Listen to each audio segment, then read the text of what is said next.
Assalamualaikum warahmatullahi wabarakatuh.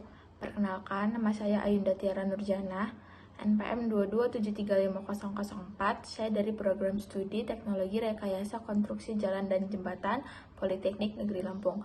Di sini saya akan menjelaskan mengenai poligon terbuka terikat sempurna. Poligon terbuka terikat sempurna merupakan suatu prosedur pengukuran terkait perencanaan dan pelaksanaan konstruksi jalan dan jembatan.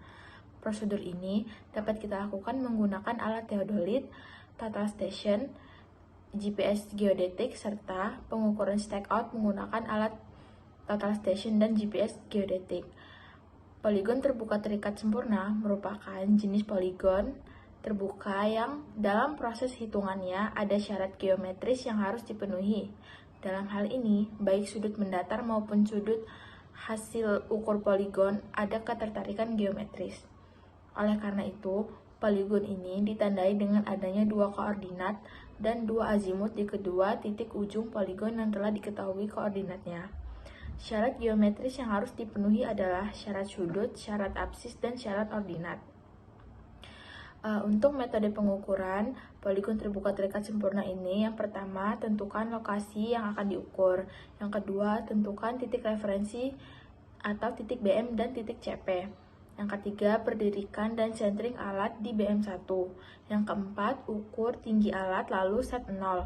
Yang kelima, arahkan ke backside. Yang keenam, catat hasil sudut horizontal dan sudut vertikal pada titik BM1. Yang ketujuh, arahkan ke foreside. Yang kedelapan, lakukan pembacaan benang dan catat hasilnya, sudutnya juga. Yang kesembilan, lakukan prosedur pada titik selanjutnya. Lakukan prosedur yang sama pada titik selanjutnya. Selanjutnya, kita akan membahas perhitungannya. Di sini kita akan menghitung koordinat X dan Y pada masing-masing patok yang belum diketahui koordinatnya, berdasarkan nilai atau hasil dari data pengukuran yang kita peroleh pada saat pengukuran.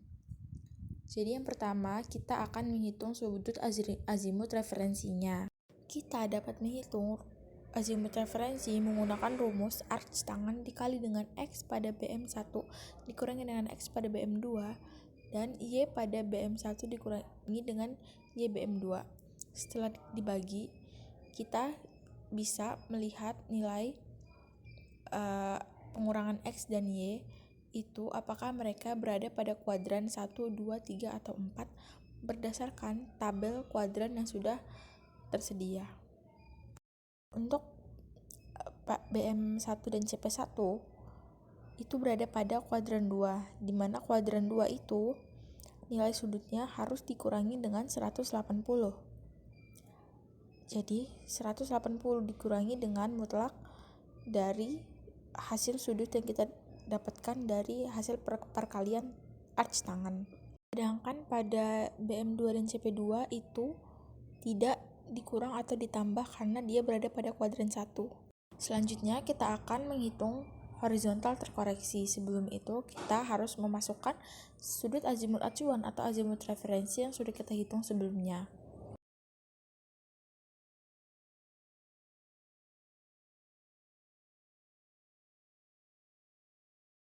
Selanjutnya kita akan mengubah satuan sudut horizontal dari derajat menit detik menjadi desimal. Itu dengan cara kita akan merubahnya dengan cara penjumlahan derajat ditambah dengan menit dibagi dengan 60 ditambah dengan detik dibagi dengan 3600 sesuai dengan satuannya. Lakukan langkah yang sama untuk sudut horizontal selanjutnya. Lalu kita akan menjumlahkan semua total sudut horizontalnya. Lalu kita akan menghitung jumlah dari patoknya. Setelah itu kita akan mencari syarat dari sudut horizontalnya sebagai acuan kita untuk mengoreksinya. Dengan rumus azimut awal dikurangi dengan azimut akhir ditambah jumlahnya dikali dengan 180 derajat. Itu adalah syarat dari sudut horizontalnya. Jadi ini adalah hasil dari syaratnya. Selanjutnya kita akan menjumlahkan kesalahannya dengan cara jumlah horizontalnya dikurangi dengan syaratnya. Ini adalah kesalahan yang harus kita bagikan kepada seluruh patok yang ada. Caranya, horizontal yang terbaca dikurangi dengan kesalahan dibagi dengan jumlah sudut horizontalnya. Lakukan langkah yang sama untuk sudut-sudut selanjutnya. Lalu setelah itu kita jumlahkan kembali sudut horizontal terkoreksinya.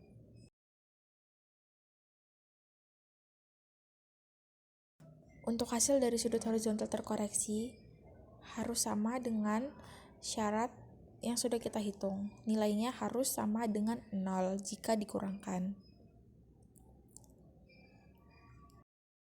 Oke, langkah selanjutnya kita akan menghitung sudut azimutnya berdasarkan sudut azimut acuan yang sudah kita hitung sebelumnya.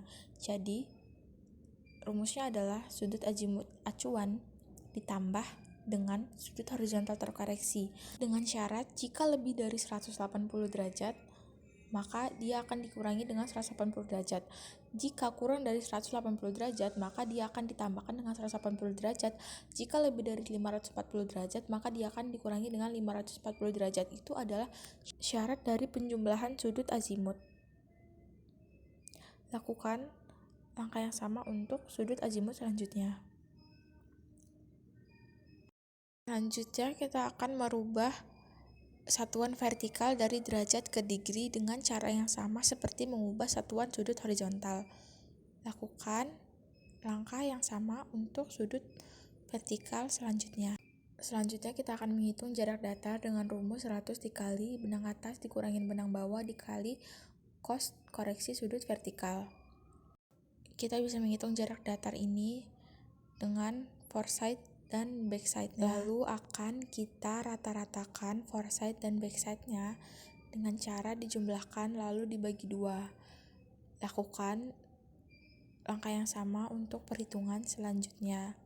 Jika sudah mendapatkan hasil DH rata-ratanya, dilanjutkan dengan menghitung jumlah keseluruhannya. Lalu kita akan menghitung absis dan ordinatnya.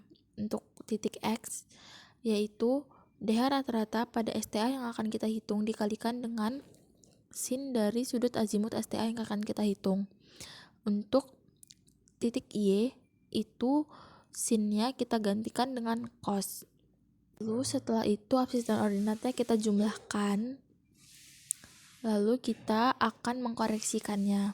Koreksi pada delta X dan delta Y adalah koordinat X akhir dikurangi dengan koordinat X awal. Untuk Y-nya sama, namun menggunakan koordinat pada titik Y.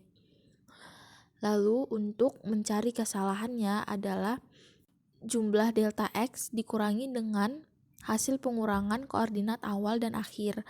Itu adalah kesalahannya. Lalu cara menghitung kesalahannya adalah delta X dikurang kesalahan dikali dengan DH rata-rata dibagi dengan jumlah DH. Lalu hitung koreksi delta X pada STA selanjutnya dengan cara yang sama. Nah, untuk mengkoreksi delta Y sama, kita akan menjumlahkan kita akan mengurangkan koordinat akhir dan awal, lalu hasilnya akan kita koreksi dengan rumus delta Y dikurangi dengan kesalahan delta Y dikali DH rata-rata dibagi dengan jumlah DH. Itu adalah koreksi untuk delta Y dan lakukan perhitungan yang sama untuk STA selanjutnya.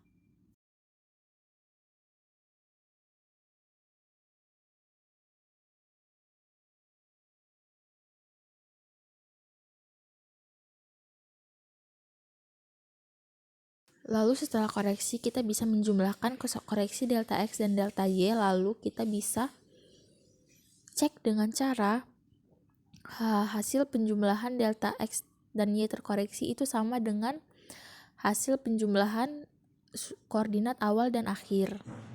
Dapat dilihat dari nilai yang saya tandain dengan berwarna kuning.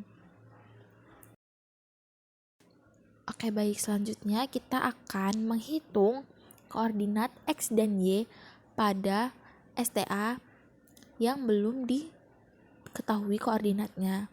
Jadi di sini kita akan menggunakan BM1 sebagai koordinat awal dan BM2 sebagai koordinat akhir. Untuk menghitung koordinat pada P0 yaitu dengan cara koordinat pada BM1 dijumlahkan dengan koreksi delta X pada titik P0. Untuk koordinat Y itu sama, namun menggunakan koreksi pada delta Y dan koordinat pada delta Y. Begitu juga pada penjumlahan koordinat selanjutnya. Lalu kita bisa mengoreksinya dengan cara koordinat pada titik P2 dijumlahkan dengan koreksi delta X pada titik P2. Lalu hasilnya kita kurangkan dengan koordinat terakhir yaitu pada BM2 hasilnya harus sama dengan 0. Untuk mengkoreksi koordinat Y itu sama dengan koordinat pada titik X. Setelah mendapatkan seluruh koordinat X dan Y, maka perhitungan kita sudah selesai. Terima kasih.